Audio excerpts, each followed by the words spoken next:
All right, so I use a three-step process to determine exactly where to enter from. Step one is I identify my key levels. And so for Friday, the 21st of November, this was my key level. So I am looking for a 15-minute fair value gap in this way. And I simply want to be using the candle before the fair value gap. Now, this is the key level that I'm using. So what I'm looking for now, if this is my level, I'm looking to drag it over to the right, right? That is kind of step one. Step two is very simply, I'm waiting for market open, right? So as market is chopping around before market open, I am not interested in trading before market open, right? So as the market opens, I'm now looking for a potential setup, right? So again, what I like to do is I will mark out the first 5 minutes as an opening range. So this would be sort of the first 5 minutes. Opening range, and I'm looking to see how the market reacts with this opening range, right? So again, this is now the second tap into the POI, right? So again, this is tap one, this is now tap two.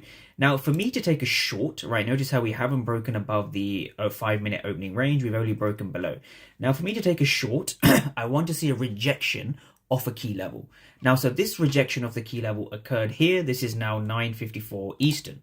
So this here would be my entry, right? So I'm looking for a break and retest off a key level, right? So I'm looking for price to break, then price to retest. Now, this particular day was extremely choppy, but this was your retest. So I want traders to focus on what was going on here.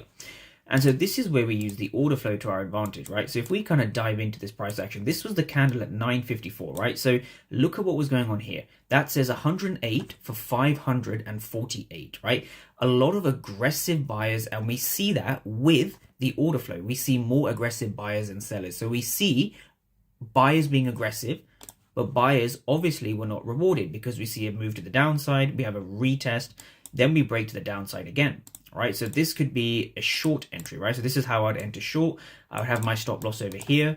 And realistically, on the 15-minute, I would just target the next 15-minute fair value gap. So this would be the next level down here, right? So if we just kind of break that trade down, extremely choppy session, so only about a 1-to-1, depending on how you trade this. Very choppy session, but again, 1-to-1 was hit, right? So in this video, I want you to focus on what was going on upon each of the retests. So we had a retest over here as well. So you want to see what was going on during this retest, right? So this was now 10:25. So at 10:25, we saw this candle, right? Look at this candle, right? So yes, we had a wick rejection, but what was going on inside the wick? Large aggressive buyers, and the market tanked, right? So if you're trading order flow or opening range breakout and you need to find a solid entry, the way you do that is with the order flow.